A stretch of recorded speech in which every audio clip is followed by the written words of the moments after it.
This is a relay project. Real Talk starts right now. Here's Ryan Jesperson.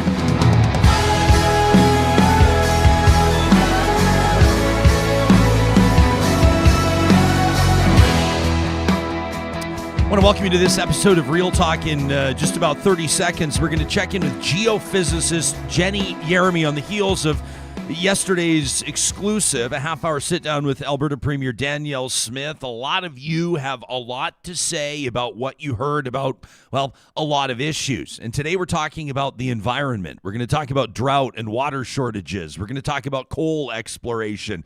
We'll talk about oil and gas exploration and subsequent liabilities. We're going to talk about Alberta and Canada's broader energy transition, including the Fed's mandate to get Alberta's electricity grid to net zero by 2035. The Premier doubling down on an earlier statement yesterday. You remember this last week at a climate conference down in Calgary, called it pure fantasy thinking, the Fed's plan. And she didn't back down from that yesterday. If you missed the interview, you know where you can find it on YouTube or wherever you get your podcast. Very curious to see what Jenny's going to have to say about that. In the second half of today's show, we go live to the Palestinian territories, and we've been looking forward to speaking with this human rights attorney for quite some time, a graduate of Columbia Law. She's done a ton of work for the United Nations. Allegra Pacheco will join us in about a half hour from now. This episode of Real Talk doesn't happen without sponsors like Business Career College, and they're putting out the call to you right now to let you know if you're looking for a rewarding or high-paying career without a university degree, you can get started as an insurance professional with Business Career College. In Canada, insurance agents, a lot of them are starting, most of them start higher than $50,000 a year. It's not unusual to see it closer to $60,000, and that number can soon jump to about $90,000 annually. Remember, we're talking about without university degrees, right? All you need to do is take an approved course and pass your licensing exam. BCC offers industry-leading approved courses in life insurance, property and casualty insurance. Plus, their expert instructors are passionate about helping you launch your new career. Right now, there's a great deal for Real Talkers. You're like, is he talking directly to me? Yeah, you bet I am. You can save 15% off any BCC insurance course right now with the code REALTALK. That's all one word, REALTALK. Get started today at businesscareercollege.com.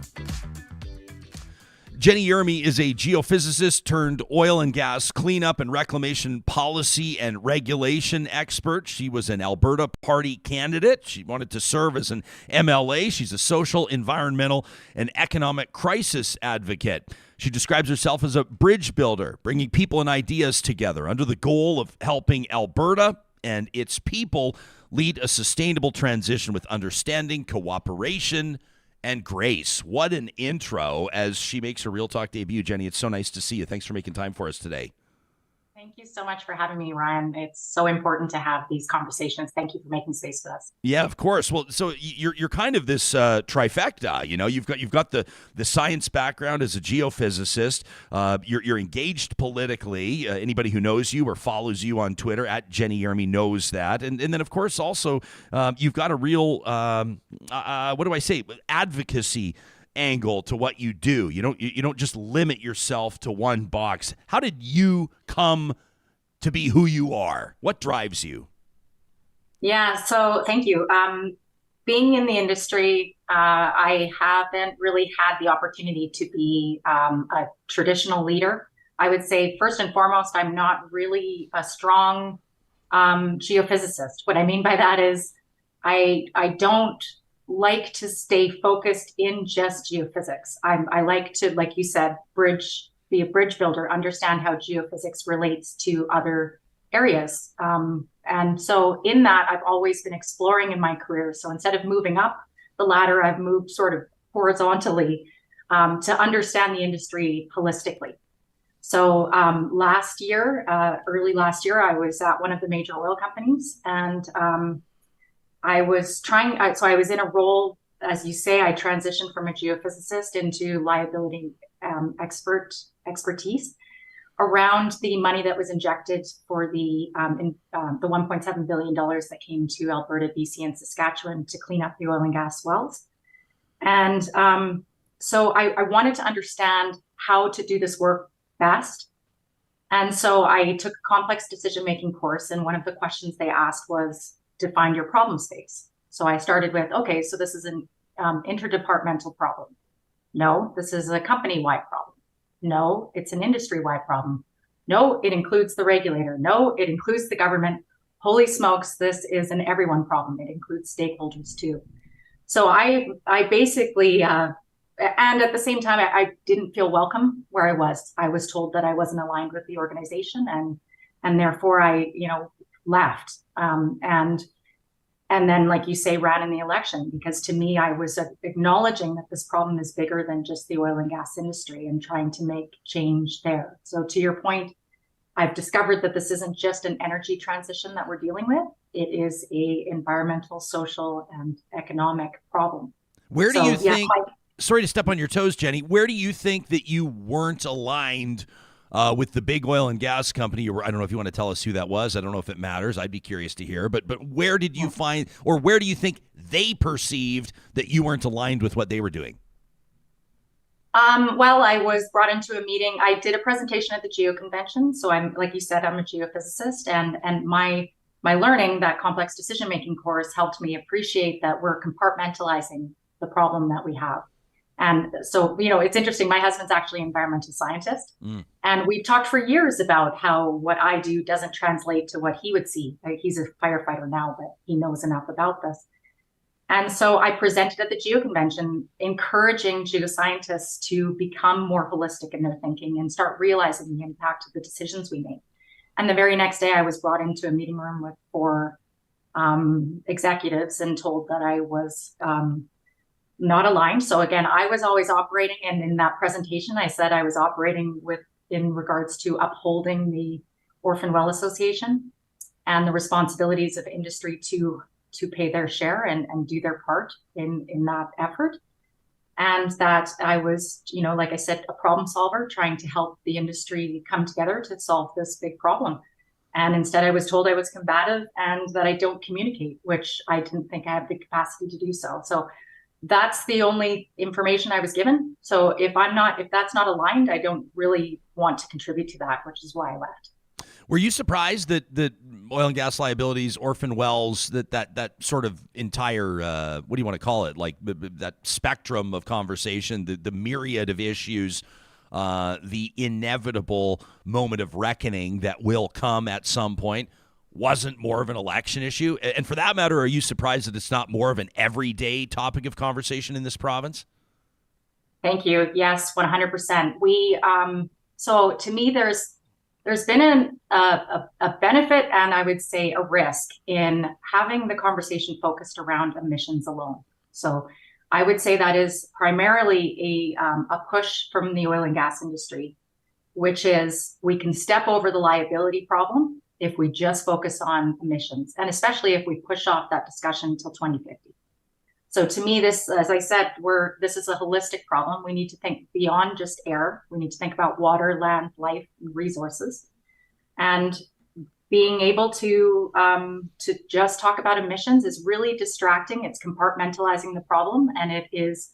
I would say the biggest challenge we have is this is a very difficult and challenging issue, and unfortunately, the oil and gas industry understands it better than everyone. And since we're not able to, like I said, people like me who actually want to solve the problem, and Mandy Olsgaard, who I've heard in interviews as well, we're stuck with, we're waiting. We're in this waiting game. I saw you in the chat yesterday. I appreciate you checking in on that show when I was speaking with the Premier.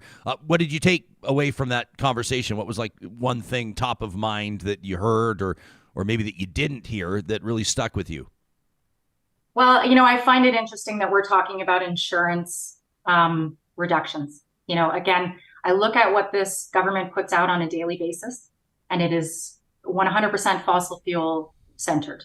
And to me, this is a worldwide issue. I'll say, it's not just this province, this government, but it's the idea that our industry, our government is focused, it's centered on fossil fuels. And so we're talking about auto insurance premium reductions, which number one, you can't measure. There was somebody in your chat who offered, yeah, sure, I did a test and proved that I was a good driver, and yet my insurance went up because adjustments happened, and despite that. So you can't actually measure whether or not that actually is giving Albertans something in their pockets. Same thing with the fuel tax reduction, so instead we're not taking taxes. So we're not looking after our future by taking in those taxes, and somebody can adjust the price at the gas tank, and we don't know whether or not we've saved money or not. So to me, it's just Band-Aid solutions focused around fossil fuel longevity and not around our needs. That's not what I'm hearing,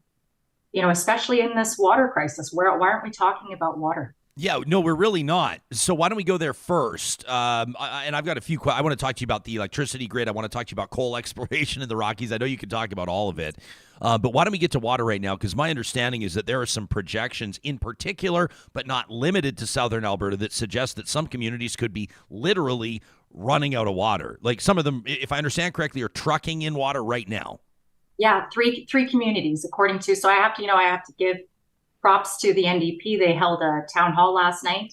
It was a wonderful, engaging conversation. The message from people on the call was precisely this: water is a limiting factor. We have to look at our world is finite, and we're operating as if we can keep growing and keep using resources, and that's just not true. And water is the limiting factor that we are seeing today. So yes, I heard on the call last night that both the reservoirs associated with water to Lethbridge are dry. There was the gentleman on the call who said he's for 2 weeks been taking photos of the second reservoir. So I think it's the St. Mary's. Sorry if I have that name wrong. The first reservoir was dry back in August, which is in the public. Can't find anything on the second one, but it's the Old Man Reservoir is also dry. So yeah, Lethbridge is facing potentially having no water in January. And in the face of that, our government isn't talking about it and is proceeding with two extremely high-risky, detrimental projects in southern Alberta, being the coal mining and the logging program ahead of the highway.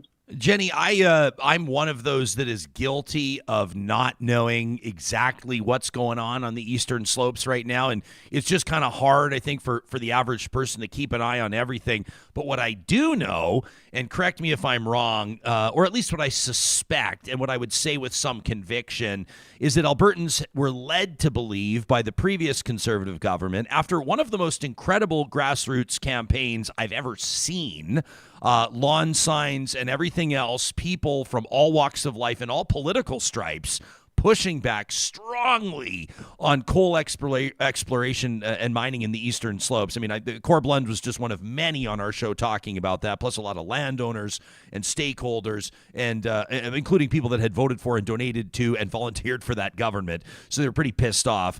And people were led to believe that the government had put a stop to that was done, that the government had heard the people and had taken action. But my understanding is that that's not exactly the case, and that there's still new leases being handed out, and that there's still exploration happening. Can you get us up to speed? Yes, thank you. So yes, there's been a name change by the organization that had planning. So, this name change thing is a red flag for anybody if you're paying attention. If the easiest way to pay attention to how things are occurring is a name change, either a sales process or a name change. And in this case, it's a new company, Benga Exploration, that is applied. Sorry if I have that backwards, but they've applied through the AER to do their testing and exploring of the coal mine. So according to Mark Dorn, who I'm sure is on the call today, and Nigel Banks from the Alberta Law Review in Calgary, has said that the AER doesn't have the jurisdiction to allow this application to come through. So to your point, through all the effort that was done through this Protect Our Waters, I have the sign behind me here if you can't see it,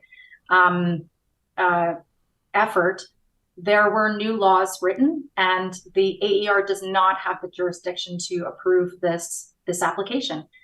As Mark has said, and Mark, correct me if I'm wrong in the chat, this is a matter of administrative law. This isn't legislative law, and they don't have the authority to do that based on the laws that were passed to put a moratorium on coal mining in the Eastern Slopes. So just to be clear, if that project goes forward, that means at least 20% of the water in southern Alberta is both contaminated and at risk. There'll be further evaporation and exposure. Plus, the coal mining itself requires water to operate. So we would be actually taking more water from people's homes to provide this coal mining effort. 4 pennies on the dollar. It's not even of economic value to Albertans. What do you think the whole point is with that? If there's no economic value, is this literally, I guess I'm asking for your gut instinct on this. Is this preserving a couple hundred jobs in an area that's a conservative stronghold? Like, is it that simple? Well, somebody asked this online and, because what is the bigger issue? And it goes back to your point in this early conversation. We're still stepping over the $260 billion liability issue with the oil and gas industry. And so to me, this is a distraction from that. Let's fight. Let's have them fight. And now I'm speculating.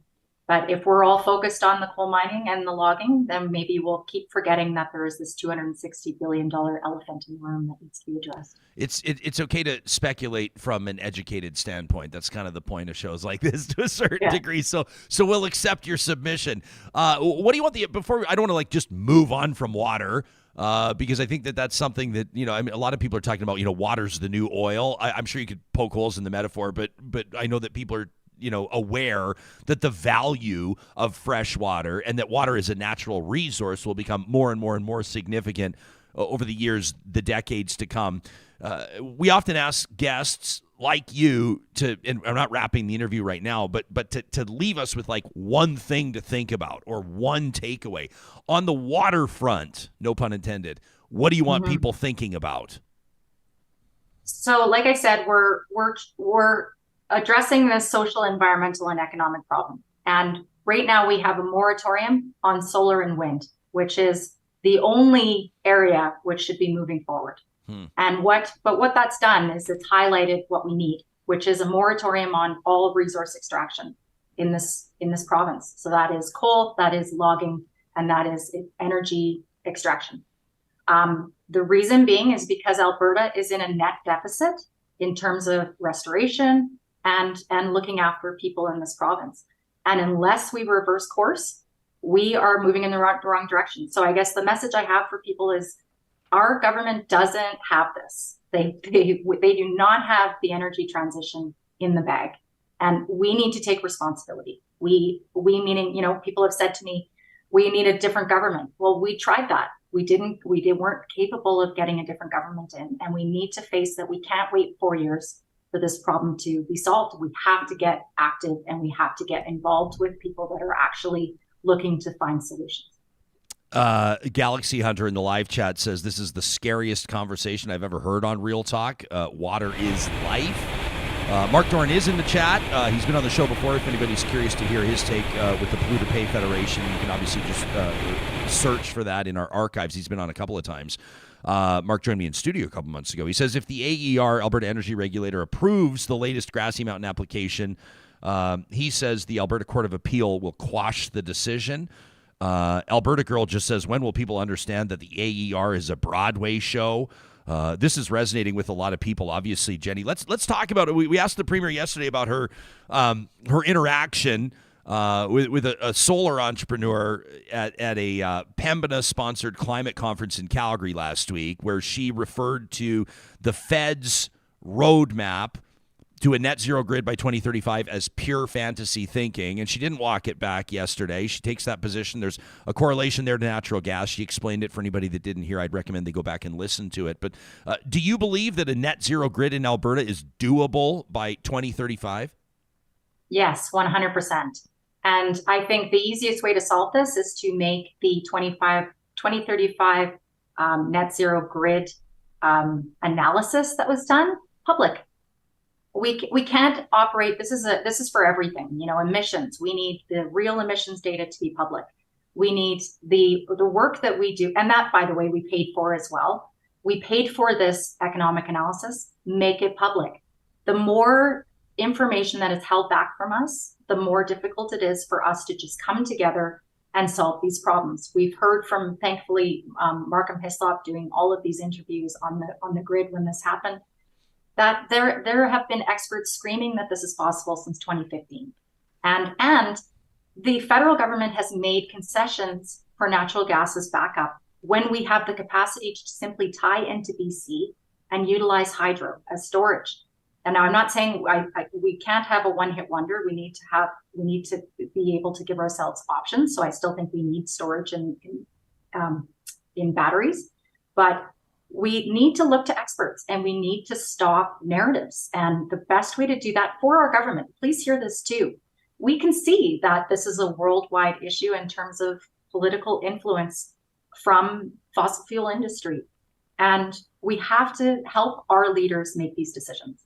I want to make sure we talk about the logging program at the head of the Highwood, if you don't mind. No, let's go there, Jenny. Yeah. So just to give you a few things on it. Sorry, I'm just finding my notes here. So first and foremost, it's 1,100 hectares and it's planned right at the head of the Highwood River. So the Highwood River serves all the communities, including High River, Okotoks, Pincher Creek, down through Nanton, all the way into Southwest Saskatchewan. So there is scientific evidence that when you do a clear-cut program, it causes soil erosion and evaporation. So when we know that we have water shortages like we are seeing in Lethbridge, to proceed with a logging program at the head of the Highwood is knowingly going into causing more potential loss to drinking water in communities. This program cannot proceed. And if there is a legal ramification for it, great, pay it. We got to, we have to recognize that this is a crisis and that we cannot proceed as business as usual. So the other thing is they built a bridge during spawning time, and they built the bridge within the water line of the river. So it is against federal regulation in terms of species at risk. And it was done without DFO approval, without the Department of Fisheries and Oceans approval. So there's a stop work order on it there right now, and we want to hold that. And so when I talk about moratorium, we're specifically, and I can say I'm working on behalf of the Calgary Climate Hub and working with TASC and CPAWS for that matter. But specifically, we have a letter from the Calgary Climate Hub asking for a moratorium on logging. And I look at it as we have these potential regulations and laws that need to be completed in terms of land use. If those are in place, great. Then everything gets looked at from the lens of restoration, from the lens of we need to be restoring forests, not deforesting. We need to be restoring sites, not creating more of them. We need to be replenishing water stores and biodiversity, not further eroding them. So again, this is where I think we need to take action.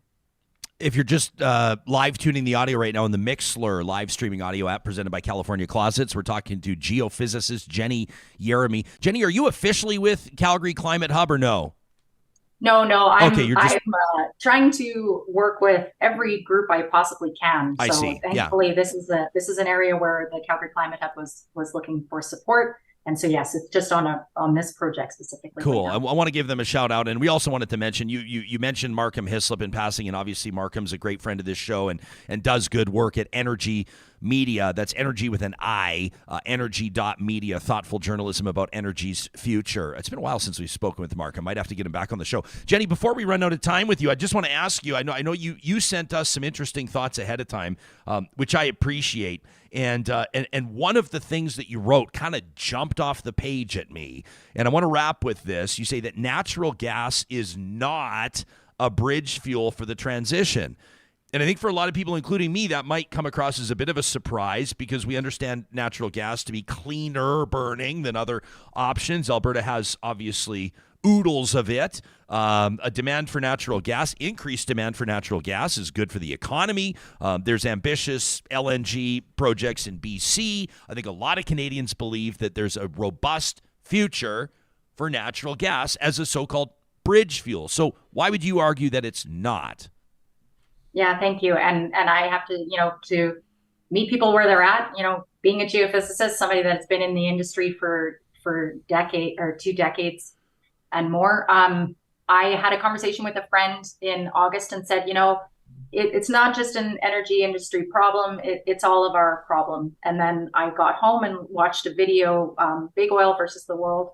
And it explains that back in 2011, there was a 2-year study that was completed through Cornell University that suggested the emissions losses, so the leakage from natural gas, is more detrimental than burning coal. So coal, if you can imagine, it doesn't emit a lot of methane or natural gas. It's held in that resource. So when we burn it, yes, we create GHG emissions from it. But the problem with natural gas is it is an expansive resource. So it wants to escape. And so this study discovered that 3 to 5% of emissions is what we're seeing, which makes sense just logically from somebody who's in industry. You have the wellhead, you have pipelines, you have a facility, and then you also have the delivery system.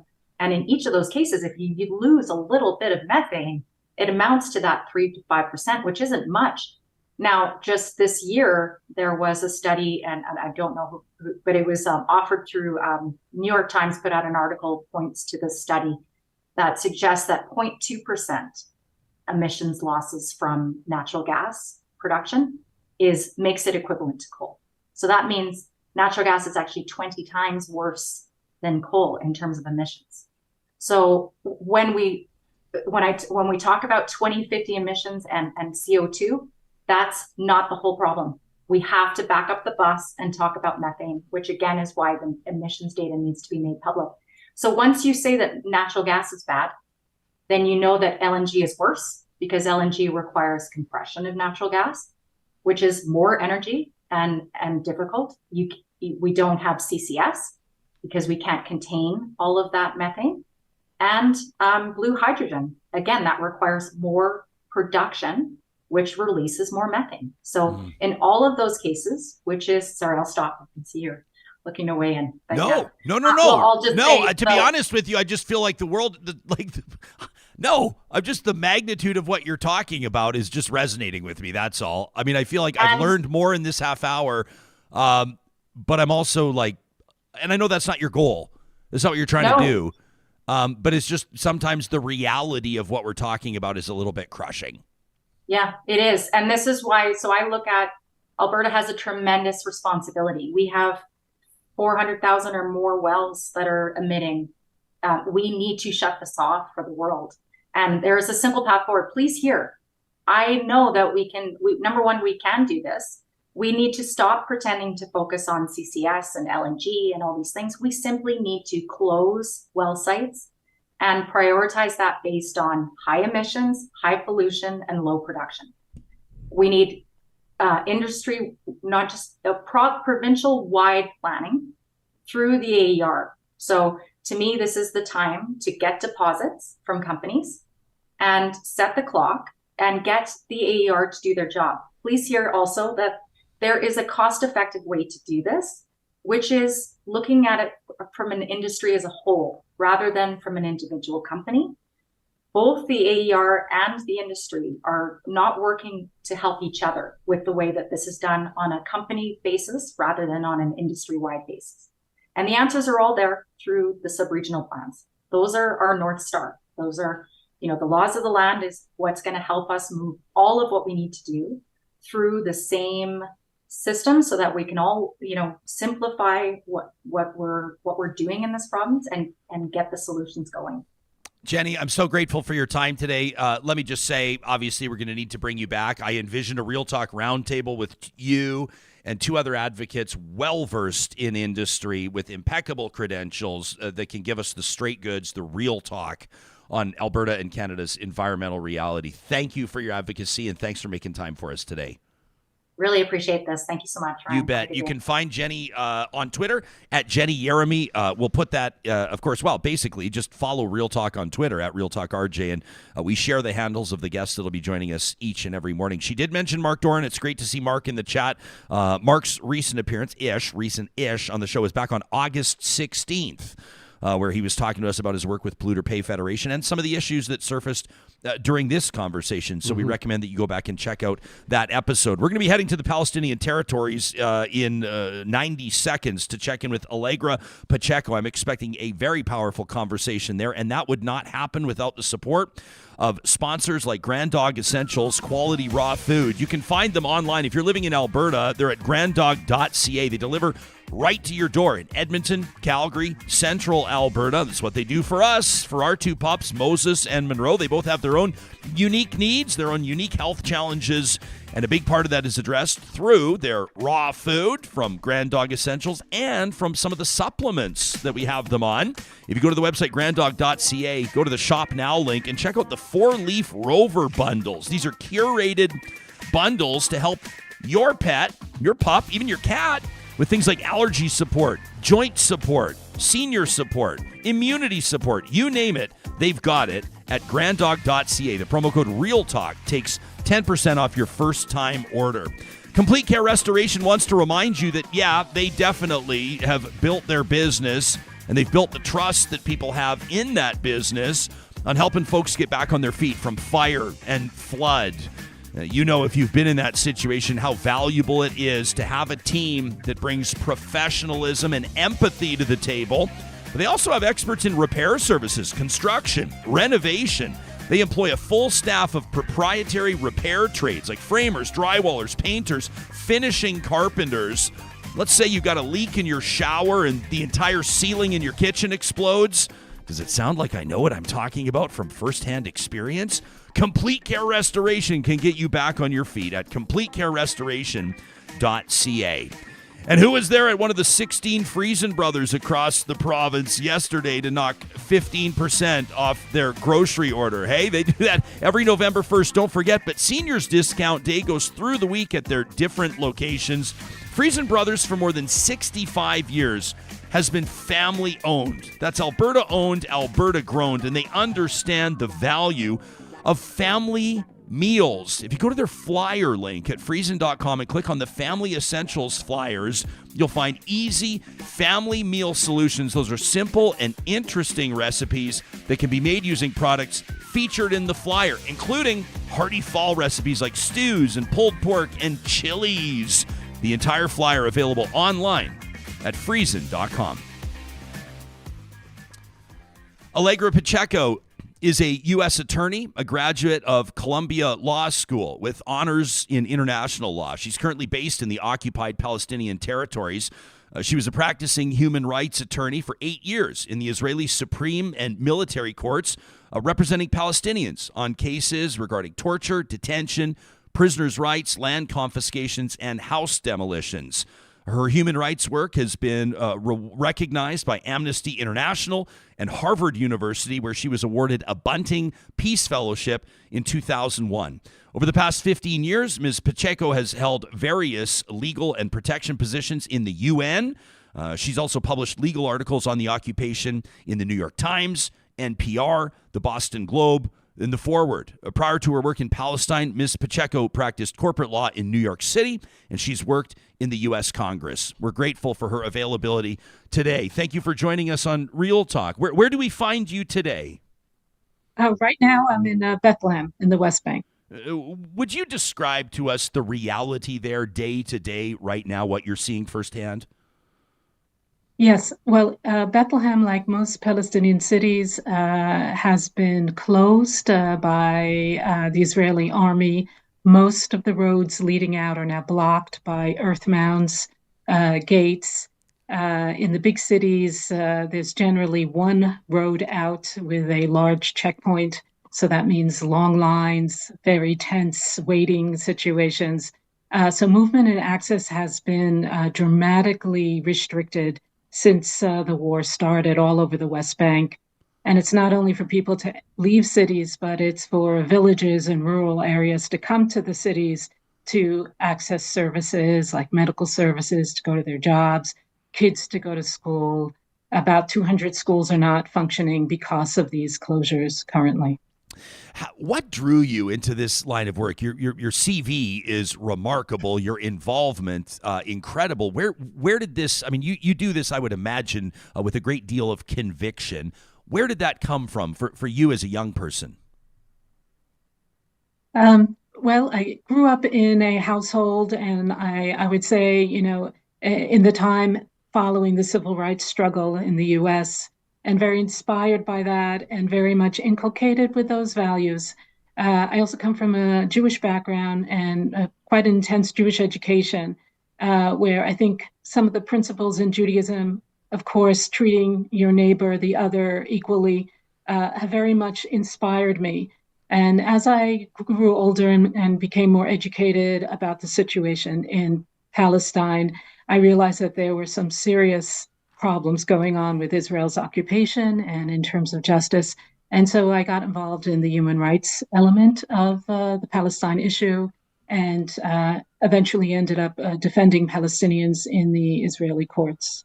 So how has your work changed, or how maybe has your perspective changed over the past month or so? So I've been working in this field for almost 3 decades, and I would say what I'm seeing in the last 3.5 weeks is unprecedented. The horrific scenes in Gaza, the huge amount of lives lost, or up to almost 9,000, with almost half children. The dramatic bombardment, wholesale bombardment and destruction. We've never seen this before. And then in the West Bank, which is really under the radar and not at the scale of what's going on in Gaza, but certainly we're seeing the heaviest use of live ammunition. There are increased army raids all the time. And Israeli settlers also are using extreme violence and attacks that we've never seen before as well. And more than 1,000 people have been basically displaced from their homes by force by Israeli settlers. So again, all the indicators that we use to monitor the human rights situation have just exploded. And it's a horrible humanitarian situation, and it's ongoing, relentless, by a very powerful army against civilians. And again, the unprecedentedness of it is just astounding. Ms. Pacheco, I'm curious to hear your response, or to have you dig into and help us better understand. We hear a lot of arguments, including on this show. People will say, listen, Israel has a right to defend itself. Israel is responding to the worst act of terrorism it's ever seen, the most deadly day in that country's history. Hamas has established infrastructure, military infrastructure, underneath hospitals, has created essentially civilian targets. People imply basically that Israel or the IDF has no choice but to target some of this so-called civilian infrastructure. Can you take us into your understanding of this, or how you might respond to somebody that's making that argument? Yeah. So again, as a lawyer, I'll focus on the legal framework. International law doesn't prohibit war, actually. It regulates it. And it divides the populations basically into 2 categories, combatants and civilians. So there are laws for the combatants, which I won't get into. I'll get into the laws for civilians. And the Fourth Geneva Convention particularly, but all the Geneva Conventions very much aim to prevent civilians from becoming objects of attack and trying to keep them out of the hostilities. And all of this is premised on we should have respect for the humanity of every person, no matter where they come from. So killing of civilians, whether by Hamas on October 7th or by the Israeli army since October 7th, is absolutely prohibited. Civilians who are not engaged in combat. What we're seeing in Gaza, in particular, again, one of the most densely populated areas in the world, there are civilians everywhere, closely living together in these buildings, high-rise buildings.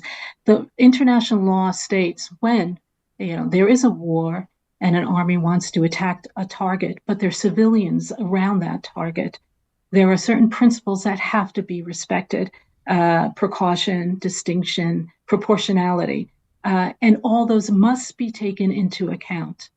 So I'm not a court of law, but certainly from the images we're seeing, from the numbers, when one person, one militant Hamas leader is targeted, and around that leader are hundreds of civilians. Again, and they're all killed.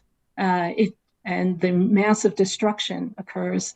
One has to very much question whether proportionality, whether there was proportionality, with steps taken for precaution and distinction.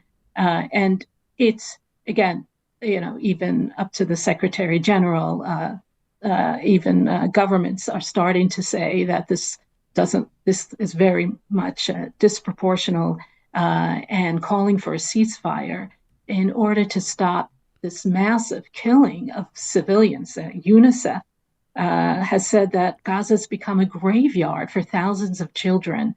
That sounds quite disproportionate to me, and quite that the elements of distinction have not taken place.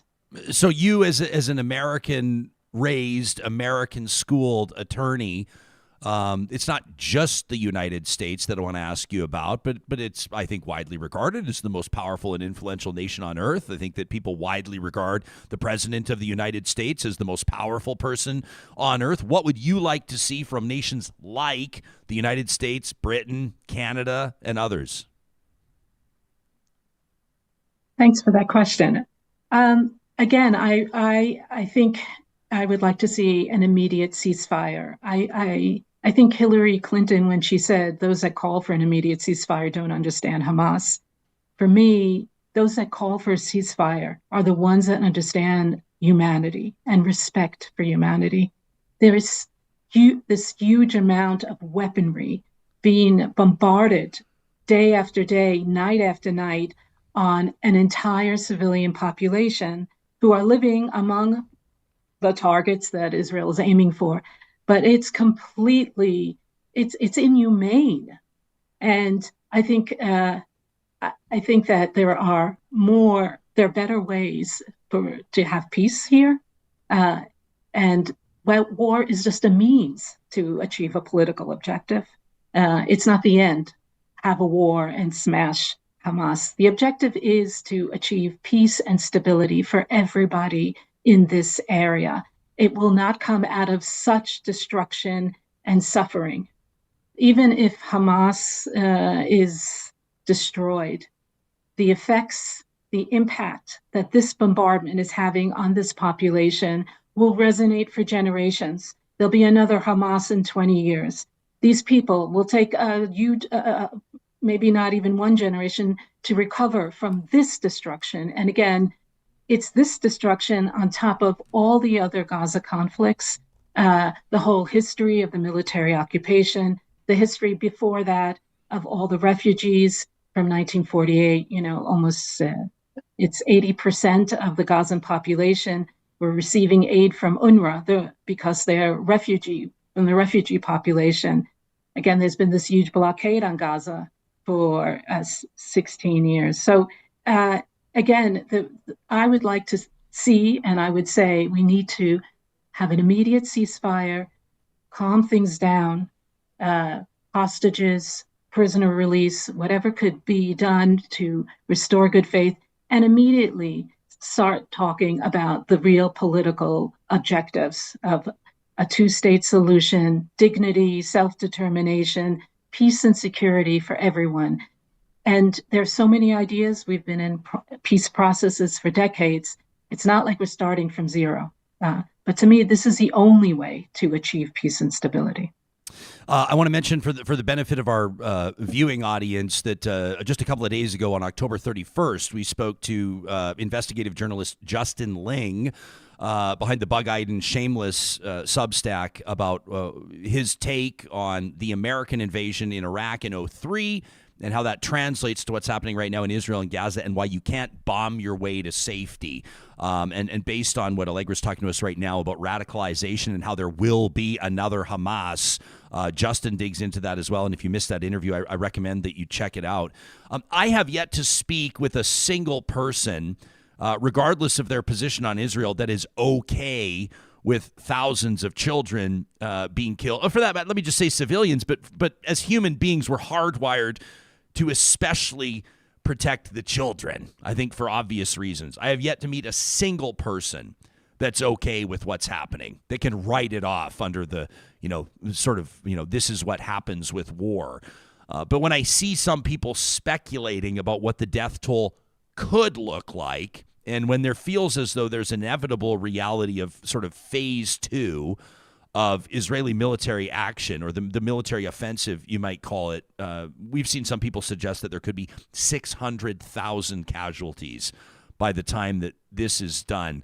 Where do you see this going? Do you believe that that could be prevented? Is there any reason, I hesitate to put it almost glibly, but is there reason for optimism at all? I mean, can you see a solution here? Yeah, again, I think we have to stop this madness. The warmongering is so intense, of course, backed up by the United States, even in the West. To me, again, it's this kind of military action will not lead to anywhere positive, in my view. And that's why I think a ceasefire coupled with immediate political organizing, sitting down and setting objectives is the only way, and why I remain optimistic. If we have courageous leaders, we can have the UN lead this, even world leaders, to say, let's just negotiate a ceasefire, step back, and start a political process with defined objectives, I would be optimistic. And a political process where you have a Palestinian state, Gaza, West Bank connected. It seems absurd at this moment, but this was the framework for all the peace agreements, peace negotiations for the last 2 decades. So if we just step back from October 7th, have a ceasefire, justice for everyone, hostages released, prisoner exchange, whatever it takes to, again, good faith measures,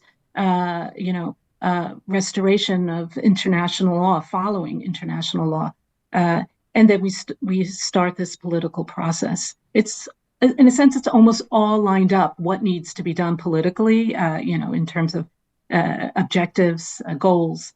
It's just a political will and courage and leadership to move that forward.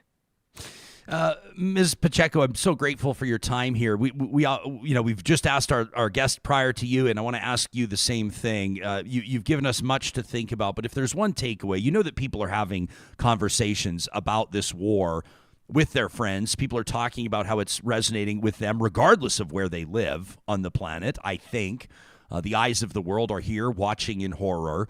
What's the one thing that you would like people to walk with for a person halfway around the world that's going, what can I do? What can I possibly do besides maybe a donation to UNICEF or something like that? What's one takeaway that you would put in front of us? Again, I keep repeating this message, so maybe that's the takeaway, is that we need, civil society all over the world are demonstrating and calling for the ceasefire. World leaders are not listening. So that's what I would say to people. Speak louder, and speak with your feet. Go to the demonstrations or the protests, the ones demanding a ceasefire, because it is madness here. We in the West Bank, we're on the brink of a second front opening up here. It's very scary. And again, here the army is directly occupying. We have Israeli settlers who are armed and have already been raiding and expelling Palestinians from rural villages. The UN is reporting about, again, 1,000 people, 15 communities already. We have so much tension. And then on the other fronts, this could quickly turn into a disaster. And it's an international crisis and could be an international disaster. So calling for a ceasefire, in my view, and as somebody under this threat, is actually protecting us, is saying to the world leaders, stop this. It's not taking a political position. It's trying to protect all the civilians that ultimately want to live in peace here. And most people do on both sides. They just want quiet and want to live in this beautiful place. without weapons and killings. There have been, I'm sure I'm not telling you anything you don't know. I don't know if Sarah Jama is on your radar. She's a Canadian politician. She's a member of provincial parliament in an MPP in Ontario, recently elected. She was expelled from her caucus in opposition for essentially being critical of Israel, for calling for a ceasefire. There have been political ramifications, I think, that have been observed around the world for some politicians that have spoken out that way. And these words have even come from my mouth. I think it was like within this week I said, Biden's not going to demand a ceasefire. Biden's not going to step up to Netanyahu like that. And, I mean, essentially sort of big dog Israel in that situation. Canada, the prime minister, has been reticent to do it, like you're saying, despite the outcry and demonstrations of many people in many municipalities around the world. We have not seen that demand. I mean, the Pope tweeted a few days ago calling for a ceasefire. This might seem like an obvious question, but I'm curious to see how you'll answer it. Why do you think that world leaders aren't calling for a ceasefire? I honestly think they misunderstand the situation. They're misreading it, of the dangers. I also think there are political issues, and they're misreading that, because I believe and I hope that most of the world supports ending this bombardment and having peace come here. And any leader, if we think just down the line, think about their political career, how would they like to be looked upon in 6 months from now as those supporting these killings and bombardments, or the one who led the way out of this through peace and brought people together with handshakes? Again, it sounds dramatic in today, tomorrow, but we did have handshakes on the White House lawn, and everyone will remember that. So, I just think that political leaders need more courage and to step down from their ladders and demand that their allies that they support, specifically Israel, but also, again, we have the Palestinian Authority, et cetera, push forward a political process, an immediate one, that basically, again, as I said, defines the objectives of establishing a state, having elections, giving people a vision and hope. In the end, I think most political leaders would choose to be the champions of that rather than of this war and the potential disaster that can come. Allegra Pacheco, a U.S. attorney based in the Palestinian territories, joining us from Bethlehem. Thank you so much for your advocacy, and thanks for your availability. We really appreciate it. Thank you very much. You bet. A lot to think about there. I saw one comment in our live chat. Heidi says, I'm not sure I have the same feeling as Ryan. To be honest, she says, I think there are many people that are brushing the deaths of children under the rug. She says, I see very few people caring. Yeah, that's a gut punch. I don't know. Like, I guess, what does caring look like? For some people, caring means demonstrations at City Hall, demonstrations outside the legislature in your home province, demonstrations outside Parliament, letter writing campaigns, donations. For other people, caring might simply be walking around with an unavoidable cloud, with sort of an ominous heaviness.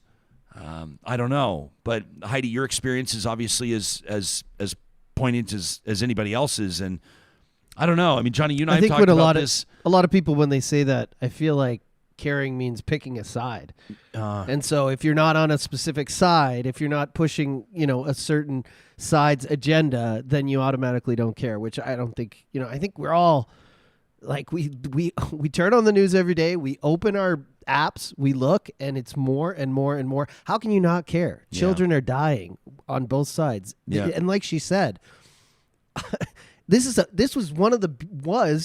still is one of the most beautiful places on earth. One of the most densely populated places on earth.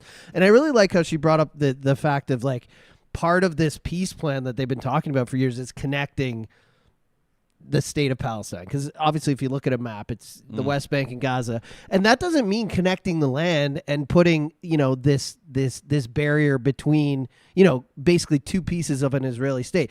This is the master plan right here. It's basically infrastructure, roads, trains, whatever it is, so that Palestinians can safely get from one side to the other, because right now you're either stuck in one or the other area. Yeah, finding that so-called two-state solution. Exactly. I know we're not the experts at all. We're not. We're learning, but we're gonna keep bringing you interviews that we think will shine some light. Will basically deepen our understanding of this as we seek to understand. And we welcome your feedback. Ms. Pacheco is a guest on this show because of a real talker that advocated for us and had a direct line to her office, and we appreciate that. And so you can be in touch with us anytime to talk at ryanjesperson.com. Let us know what you thought about that interview. We're curious to hear, and of course, maybe some of the conversations that maybe you're not hearing that you'd like to hear on the show. Is there an angle that we've not explored that you think is an important one? This is your show, and we're here to have real conversations. Lauren, I saw in our live chat, just wrote real humanity. And isn't that the truth? This conversation happens because of Real Talk partners like our friends at Kubi Renewable Energy.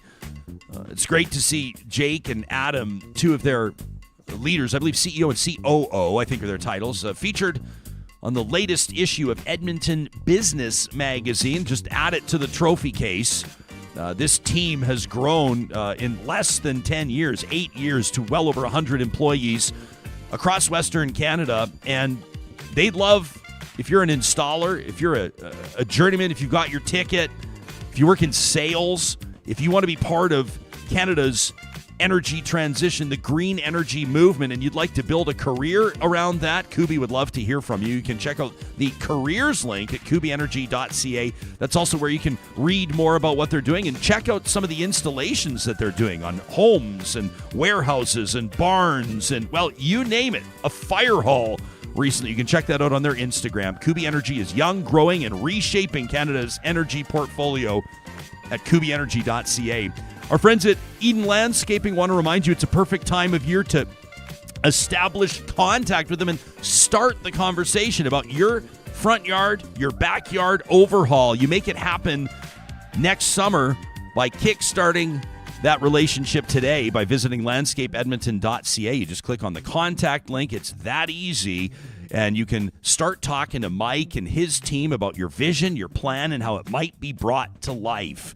We've worked with them as a family. I can tell you firsthand their work is unbelievable. And it was so cool to see them problem solving as well. We ended up with a drainage issue we didn't know we were going to have. And to see them navigate that while sticking to the design of the yard and integrate a new strategy to get that water out of there whenever it rains, whenever snow is thawing, it was really neat to see. That's what comes with 20 years of experience. You'll find Eden Landscaping online at landscapeedmonton.ca.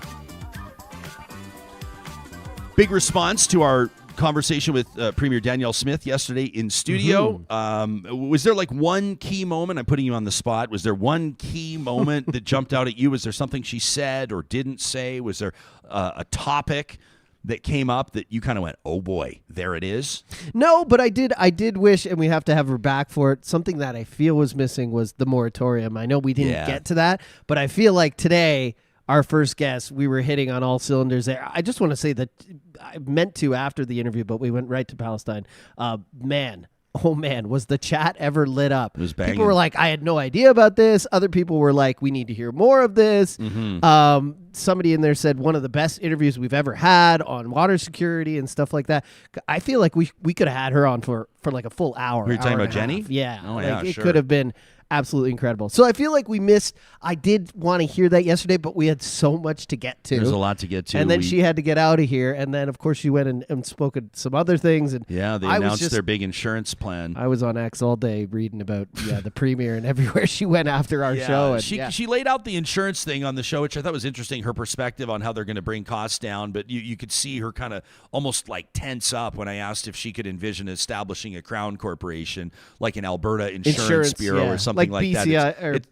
ICBC or yeah. SGI in Saskatchewan. Some Real Talkers pointed out to me, she said, well, maybe SGI and ICBC could be players in Alberta. And some of you pointed out to us, you said SGI has been operating in Alberta for years. I was unaware of that. I go through a broker. I've never seen any quote for insurance coverage from SGI, but that doesn't mean it's not true.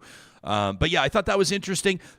We did have the scoop. We had the exclusive on a potential government initiative to basically fast track future tradespeople. What do you think about that? Into career trades. Well, I mean, I would say we tweeted about it. She basically was saying, like, you kind of do away with grade 11 and 12 in a way. And you go straight into the trades. And you get them right into vocational schools and fast track them towards it. You see that has like 415,000 views on Twitter right now. So people obviously care about it. Rip. And we've had a lot of comments on that. Like, Kelly, for example, says this premier just hears something and it's let's go. She decides. And she has a lot of ideas. Not all of them are well thought out. She strikes me as emotional and ideological.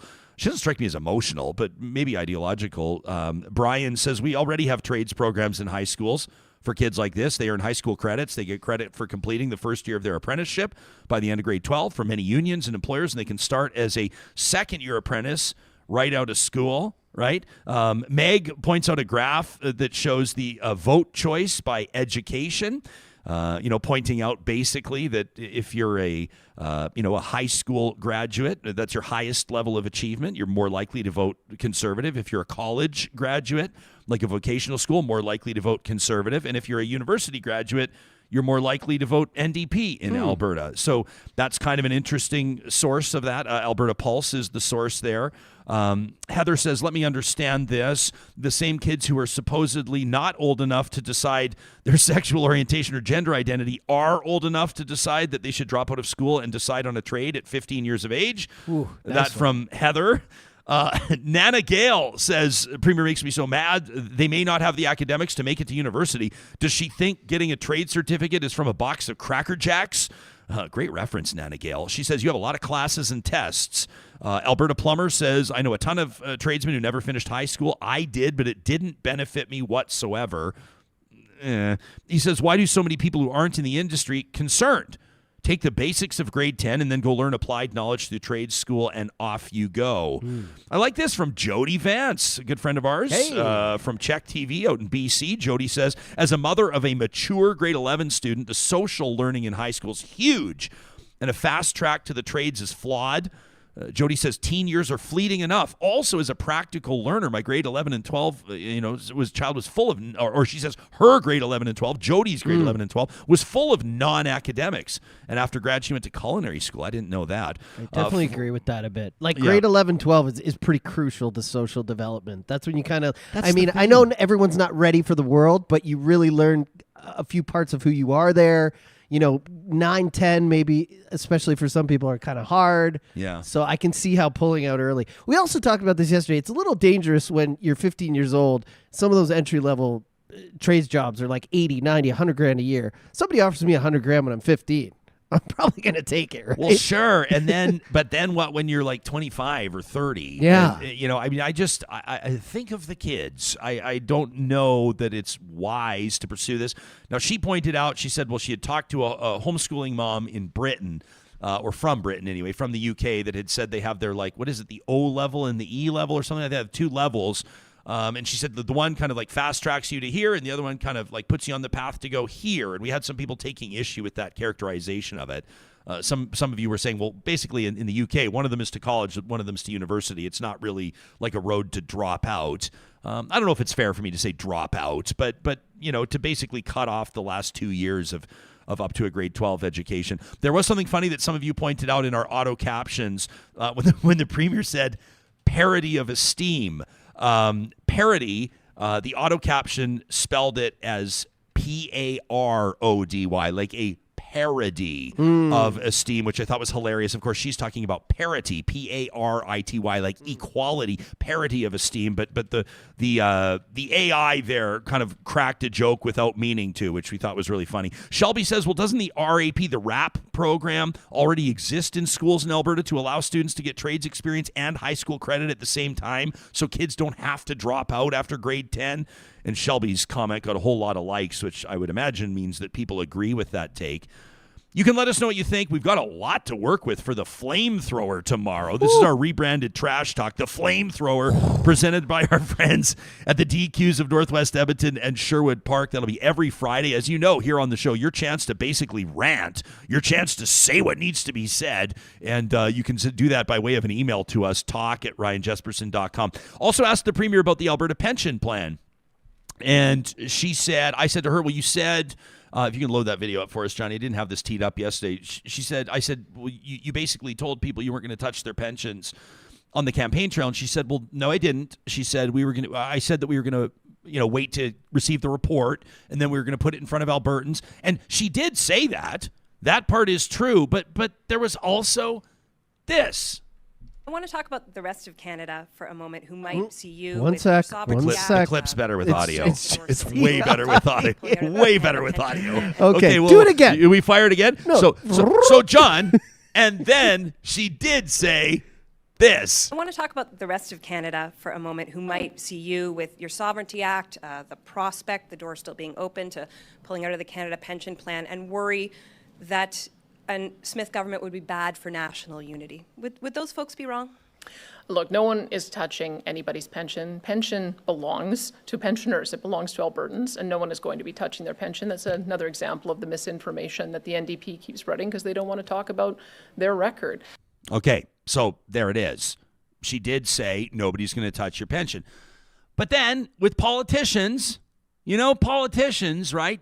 What did she say after that? She said, nobody's touching your pensions. Pensions belong to pensioners. So you could probably find a way out of that as a politician to say, well, yeah. I mean, nobody really is. I mean, nobody's losing their pension. Like, people are becoming obsessed, and we've talked about this on the show before, whether or not the word stealing is the appropriate word to invoke in this conversation, right? And so the government will say nobody's stealing your pensions. The NDP, the official opposition, will say they are stealing your pensions.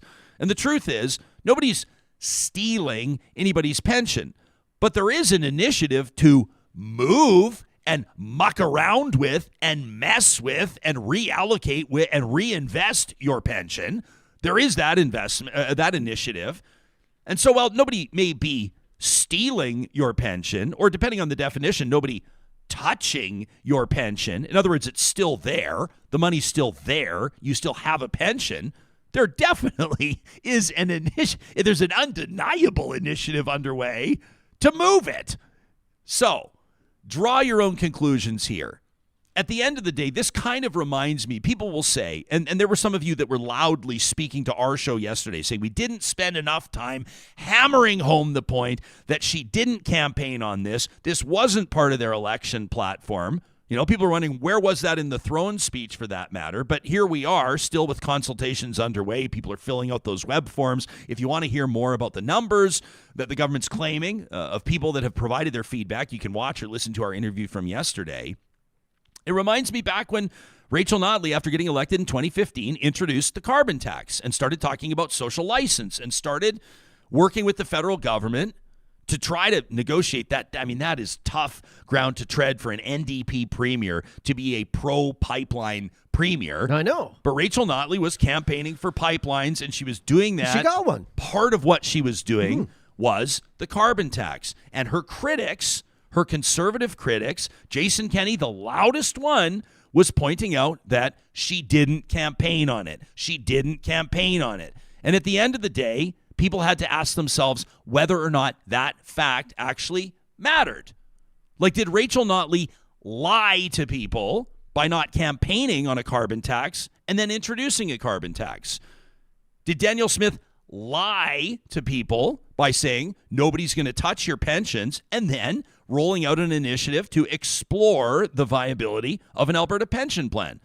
Ultimately, at the end of the day, it's up to you to decide how you feel about that, and then how that shapes your political action, your political advocacy, your messaging, who you talk to about what you do when the ball's in your court.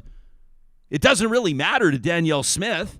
It didn't really matter to Rachel Notley. I mean, ultimately, maybe it mattered in 2019 when they lost the next election, and I think it's oversimplifying that scenario to suggest that that's the only reason. But do you remember in 2019 that election was characterized as, by Jason Kenney, a referendum on the carbon tax?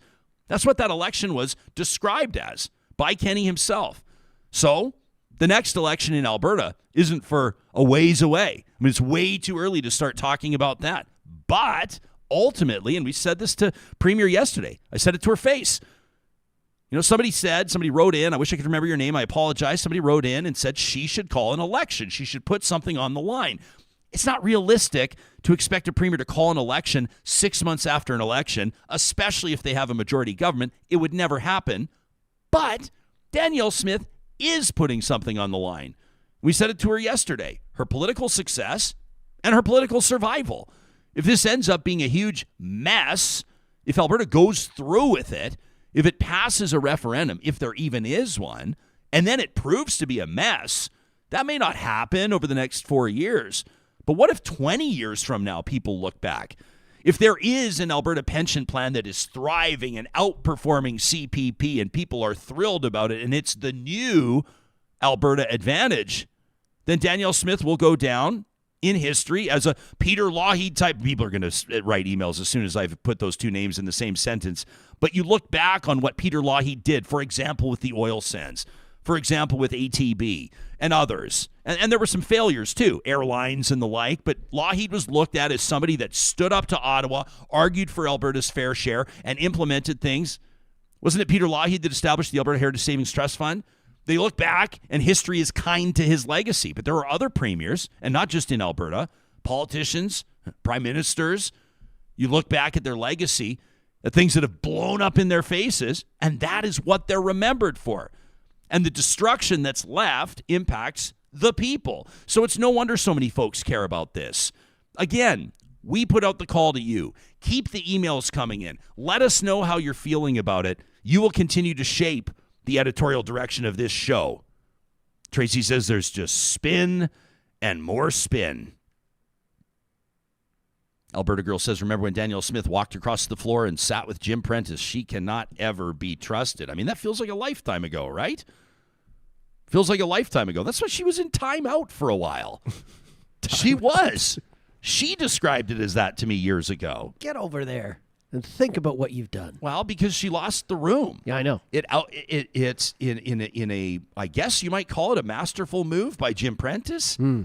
But I mean, then the Conservatives, the PCs lost the election, so I don't know how masterful it was. And I hate to speak ill of the deceased. May he rest in peace. But like, to convince the then opposition, the surging opposition, Wild Rose, that it made sense to cross the floor in exchange for ministries and government status. Ultimately, what happened was that Danielle Smith lost the Wild Rose Party support, and she lost the PC Party support. You remember that, losing the nomination in a riding to run again. And now here she is. People have short memories, or she's put in her time, or she's made it right. But what matters now is she's the Premier of Alberta, and she's starting to make good on things that she's been talking about for a long time. Well, I'm sure we're going to hear about all of this and our interview tomorrow. We should give a shout out to a brand new podcast launching. Yeah, buddy. Friends. Looking forward to it. The Discourse officially launches tomorrow, episode 1 with Cheryl Oates and Erica Barutis. You can subscribe to it on YouTube or anywhere you get your podcasts, and we'll send out a reminder of that as well. They joined me on Monday's show this week to tee it up, to talk about what it's all about. If you're not familiar with the two of them, both of them have held senior positions in government. Cheryl was Premier Rachel Notley's Director of Comms for the entire 4 years she was Premier. Erica Barutis, the founding president of the United Conservative Party and the former principal secretary for Premier Danielle Smith. So they've been there in the halls of power, and they're going to be analyzing exactly what's happening in Alberta politics and why, and probably most importantly, what it means for you. So you can subscribe to The Discourse on YouTube, Spotify, Apple Podcasts, Google Podcasts, you name it. And we'll send you out a reminder of that as well in our weekly email that goes out. You can subscribe to that for free. Just scroll to the bottom of our page at ryanjesperson.com.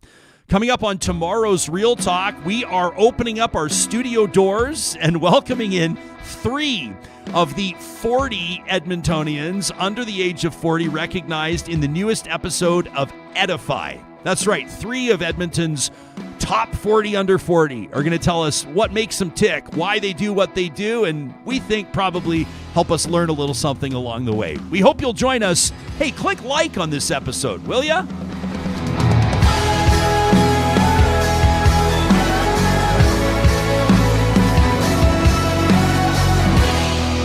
Real Talk is hosted by Ryan